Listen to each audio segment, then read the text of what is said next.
Hello everyone and welcome back to the channel. Today we're going to talk about specific tips that you can use when you're sending your emails and how you can keep the etiquette when talking about important things with customers, suppliers, or employees. So I've been receiving emails for the past 10-20 years, and I've been working with customers all over those years too. And I've been working with suppliers and I've been working with employees a number of times. And when I'm sending email, I've had a set of tips and a set of rules that I use myself so I can capture the attention of those customers or suppliers so they can do and I can get what I need from them. So in this video, what I'm gonna do is gonna show you those tips so they can help you out to craft better emails and get the attention of the people that you're looking for. So the first tip that I recommend is that you include a call to action in the subject line of your email. And that means showing very quickly to the receiver what is it that you're looking with that specific email. So let's have a look at it. So in this email, I'm trying to send to my boss, asking for approval to buy a new software that will help us with the work that we do every day. Basically, I'm saying I hope this email finds you well as we continue to expand our operations. Keep track of the document expiration dates has become increasingly important. After extensive research, we can find as effective software online that will help us manage this process efficiently. A request for approval to purchase this software for our team, and there's other information. But if you can see here in the subject line, I put in there I need to better track document expiration dates. What I'm actually looking for is approval from my boss to get this specific software.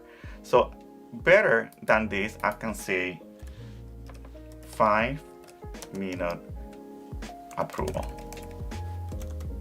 And with this, I'm very simple saying 5-minute approval, and let's say tracking, and let's say no better automating tracking expiration dates. So what I'm actually saying in this subject line, which is completely different than the other one, is that it's only gonna take 5-minute approval from my boss to get this specific software to track document expiration dates. You can do the same thing in your emails. You can put, for example, 5-minute survey feedback, or you can put, for example, 5 minutes read meeting notes.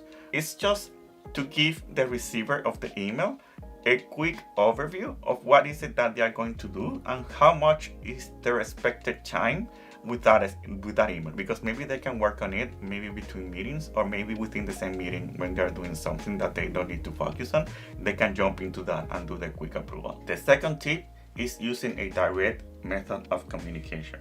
And when I say direct method of communication, is basically indicating what is it that you want from the person that's receiving the email in the first line of the email. Just going direct, what is it that you need, make a decision, or this is the objective, or this is what we're looking for. Just make that statement right there in the first line. And then in the following lines, you can explain and give more context around why you need that or why you're looking for that information from that specific person. So let's go and have a look at that one. So going back to our email, here we have a specific indirect way of communicating things because we are not saying right away what is it that we want and what is it that we need.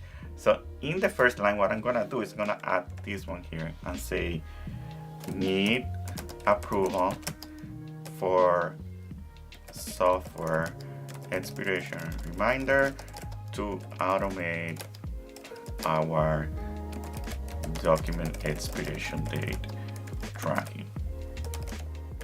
And this is what I'm indicating right there. What is it that I'm looking for? And maybe I can add some more context in here and say that is currently made on a manual basis. And then here below, then I can put some context on what is it that I'm doing. So maybe I don't need this anymore. And then I can explain why we need that software. So now I'm saying, as we continue to expand our operations, keeping track of everything here, and then I request approval for the purchasing and this software and everything that we need. And why do we need it? But right here at the top, I say, dear Michael, I need approval for this software and to get that and why we need it, because we're working on a manual way of tracking those document expiration dates. So that is a direct way. He knows exactly what he needs to do and what I'm looking for that person. The third tip is to use an indirect method of communication.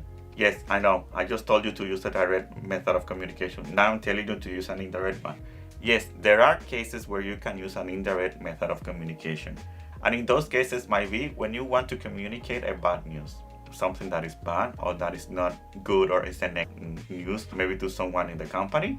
You want to communicate that in an indirect way, because maybe doing it in a direct way, it can hurt more or it can bring more negative feelings. So let me show you, for example, how you can do that. So in this case, this email, it's basically an indirect method of communication. What happened was that we didn't get our contract renewed for our loan maintenance, and we got struck with a 10% late renewal fee because we missed the expiration date. So here I'm talking to my boss and saying, hi Michael, and look that I'm going with an indirect way of communication. And I'm saying at the moment, we still keep tracking our document expiration dates manually. As we have new documents, we adding them as a reminder in our calendar and storing a copy of the PDF in the local hard drive. Every week, if we have time, we look at the PDFs in different folders to ensure that we don't miss any expiration date.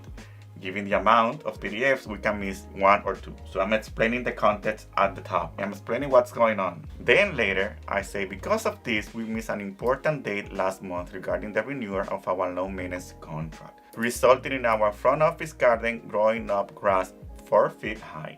We must also incur a 10% renewal late fee with the company that we missed the renewal.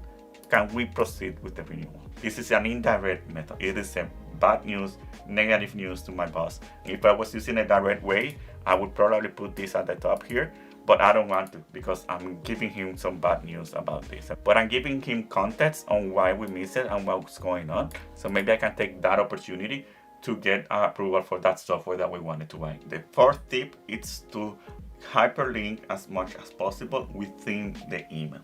Don't copy and paste the actual link and put it in there, because sometimes that looks ugly and some clients don't recognize that.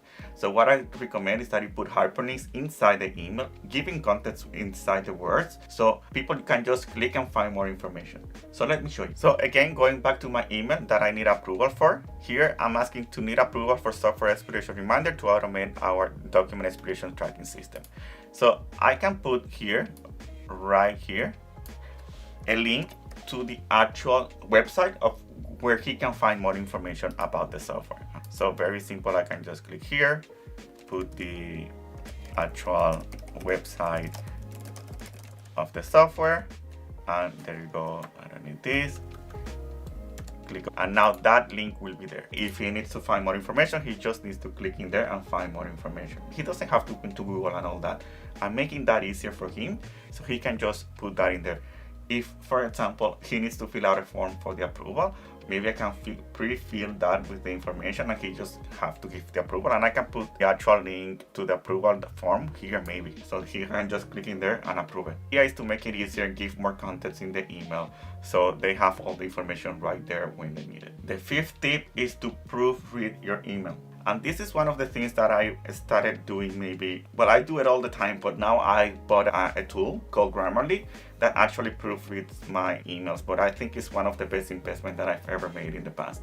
Proofreading my emails has saved me a lot of time, and I'm being more productive when I write it because I just have to click on Grammarly. Grammarly will pick out what needs to be corrected. And keep in mind that you can even do that today. You don't need to invest in Grammarly. You can do it with ChatGPT, and I'm going to show you how you can do it with ChatGPT, that it will actually do that for you for free. So going back to my email here, I can see that Grammarly has caught up with some punctuations that I need to correct. And I just simply go in here and say, hey, he's recommending a comma there. Let's add that comma. He's recommending here adding also some period. So let's do that. And also I have a typo here for purchase, and I can just click here, purchase. And there you go, perfect. This is a nice tool, Grammarly. It is integrated in my Outlook and it will do the job for me. Like I always go through Grammarly before sending that email. So let's go now and let me show you how you can proofread that email in ChatGPT. So here I am. So I'm gonna say proofread the email flow. I'm gonna put the email here. Let's send.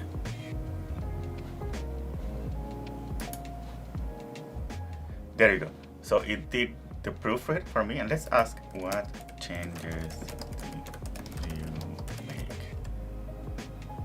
There you go, and it's telling me what did it do. So you can do it, it's totally free. Like I said, you can do this with ChatGPT in just a few seconds and it will show you, and you can proofread those emails. So this is amazing, this is wonderful. So the next tip that I want to show you is that when you're adding someone into the email or removing someone from the email, try to put that also in the body so people are aware that you actually added someone else, maybe that they need to be informed, and that you remove someone maybe because that person doesn't need to be in that email anymore. And one of the things that I would recommend is that you put it inside the email so it is visible by anyone. So let me show you. So I'm back here in my email, and for example, I just added Pam in here. And one of the things that you can do if you're replying, for example, is that you can say plus Pam, and then if you remove someone, you can say minus, or you can say right here plus Pam and minus Kevin, for example, because maybe they are not needed anymore. And then here you can put my reply. Thanks for the info. Thanks, Jose. That's my reply. But I'm putting in there Pam and Kevin that I just added or deleted them. The other thing that I do, and this is the one that I usually do when I'm replying, I say, hi, Michael, for example. I just added Pam, so she's in the loop, and remove Kevin. And so now with this writing that Michael, when he receives the email, he knows that I added Pam and removed Kevin, so everyone is in the loop on what's going on. But I just indicating that I just did that. He knows what's happening and the changes, so he doesn't have to be looking if I added someone or not and figuring it out. So it's already there. The next tip that I would recommend is that you keep everything in one single thread. So let's say you are working on a project, you're working on a specific issue. Don't try and create new emails every time you want to say something or announce something or ask a question about that specific project. Try to keep everything related to that project in a single thread, so the person that you are working with or receiving the emails have an idea of what you're talking about and have a history. One of the things that I do regarding that specific issue is that I usually go to my sent items and reply from my sent items in case I haven't received a follow-up from that person yet, or I'm waiting for something. I go to my sent items and reply from my last reply so I can keep following up, but I see that whole history of everything that has happened is still in that email. So all of us have context on what we're doing. The next tip that I would recommend is that you avoid emojis, slang, or any other type of just in an email. An emoji, I know it's very fun, it's very nice, but they have cultural definitions that are different for everyone, okay? And they might have a definition that is different for other people. So try to avoid those and to keep the email in a neutral place. So that's like avoiding distractions, I would say. So I avoid all that in my emails, unless there is an exception. And let's say I do an exception when I receive an email from someone that has an emoji already, then I feel comfortable then replying maybe and putting some emoji there too. That's the only exception that I can make. But like for me, emojis are no when doing emails. Finally, keep an eye when you are doing emails and you are doing a lot of exchanges with someone. When that happens, that you are communicating back and forth and maybe going back in circles within the same topic, it might be useful to call that person. And I know this is a 1990s thing, calling people, but yeah, it still works and it works really well. It's not only emails, just keep an eye for those exchanges, and you know when things are getting out of the way, just pick up that phone, call that person, and things probably will be straightforward right away. And maybe after you straight everything out, just do a final reply saying, hey, we discussed this over the phone and this is our findings and this is the action items, for example. But don't discard that phone call. It really works out. Thanks for staying until the end and hope you like it. Remember to click subscribe so you can receive more videos and tips around business entrepreneurship. And thank you again. Bye.